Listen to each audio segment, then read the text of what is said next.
Science tells us that on average, a human being gets 70,000 thoughts per day. Has the number sunk in? 70,000 thoughts? But you'll tell me that, Swami, sometimes for hours I sit there and I don't get a single thought. We could be sitting there completely blank.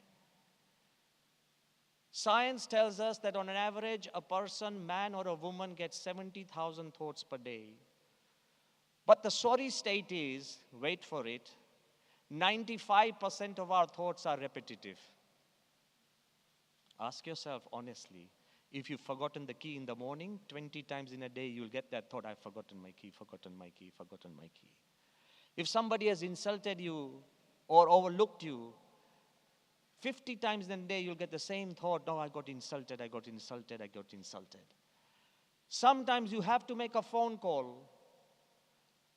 The uncalled phone call bugs your mind maybe 10 times in a day that I need to make a phone call, need to make a phone call. How many times during the day you get the same thought repeating? Science tells us that 95% of our thoughts are repetitive. But the horror is 80% of our thoughts are negative. You are your own proof. We know that you have an arena of things to do. We will only focus on the negatives. Even if our great committee has done great things, we'll tend to focus on the negatives.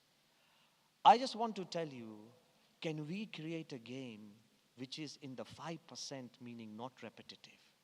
Let's focus on the 20% which is positive.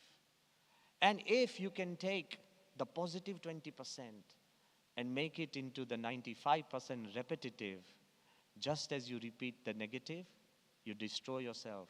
If you have the power to repeat the positive, you generate the mantra for success. We just need to rework the math. And as I stand before you, I am in double mind. Should I give you this incident or not? Will it be appropriate in this forum? But I do think at this stage, it just might work. I want to tell you that even if somebody is the lowest of the low, somebody who has no value in society, somebody who is a criminal, if a criminal and a lowest of the low can turn a wrong and turn it into a positivity, I believe you and I can take the right, focus on it, and turn it into greater positivity. There's a true incident I read when I was studying back in England. It's a story of a criminal. There was a criminal in England, his name, Robert Allerton. He was such a criminal that he spent more time in jail than outside. But the sorry state about everything, he took pride in spending time in jail. And he never regretted it.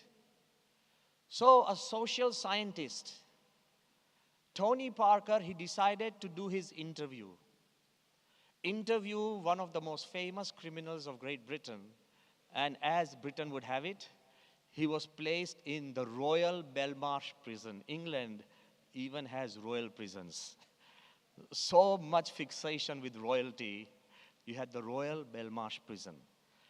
So Tony Parker goes to meet Robert Allerton, and very sheepishly scared as he's interviewing the great criminal, he says, sir, I'm taking your interview. Can I introduce you as a criminal? And Robert Allerton says, nope. He said, then how should I introduce you? He says, say professional criminal.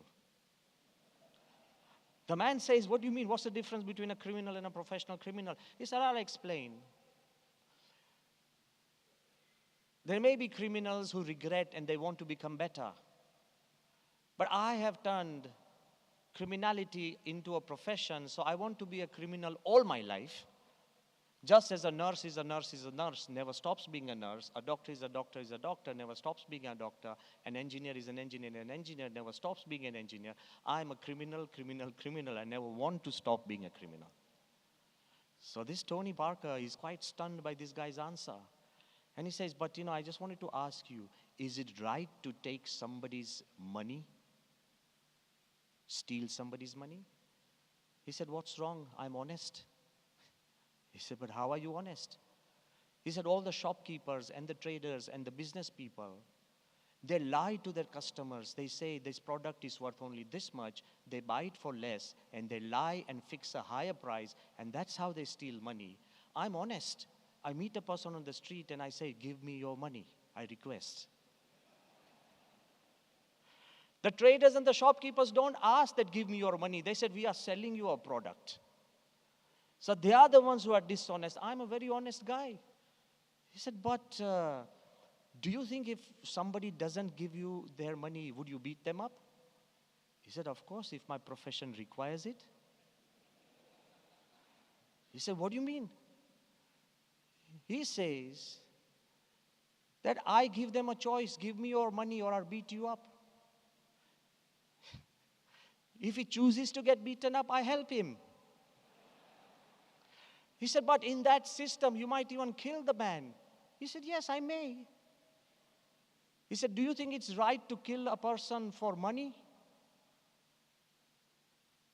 He said, what do our soldiers do? He said, our soldiers actually fight for the nation. He said, stop their wages and tell me how many still remain on the border to fight for the nation.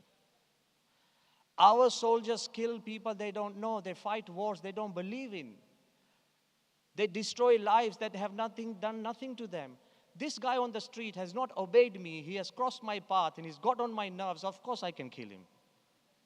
I'm a fair guy. He said, but in your profession, what if you are jailed for 20 years? You get caught, you get jailed. He said, job risk. All the pilots who fly the plane, their job risk is death. All the nuclear scientists who work in nuclear facilities, their job risk is death. Mine, I get into jail, have my life, and guys like you come to interview me. What's wrong in my profession? I don't want to go to the extreme end. Others, you'll probably think that Brahmavihari Swami is justifying criminality. No. But I want to tell you, if a criminal can justify a wrong and be proud about it, why can't we do the right and be proud about it? Be proud about what you do. And when you are proud about what you do, when you ask the right questions, you will find the right answers. To master the moment, to pick up the present, and to bring a change, you need to ask the right questions. As Einstein said that if I have a problem and my life hung upon it, I had only 1 hour to solve it, I would spend the first 55 minutes asking the right questions. The answer will come in the last 5. So to create a bolder future, together you should ask in one voice the right questions that affect your life, your industry of hospitality. Ask the questions and answers will be found. There are a couple of questions which are global and yet personal. At no point in history has the world spoken more about peace. We've had the highest number of peace conferences, peace summits, peace lectures, books written about peace. Guys like me talking about peace, everybody doing conferences on peace. At no point in history the world has become more aware of peace than why the largest earning industry in this world is still the armament industry. Is the question. At no point in history where we have focused more about happiness, where we've created theme parks, entertainment parks, we've created games, sports, we've created resorts, we've created holiday vacations, we have created 3D games, 4D experiential. At no point in history have we focused more on happiness and things that bring us happiness, then why are the surest selling drugs still antidepressants?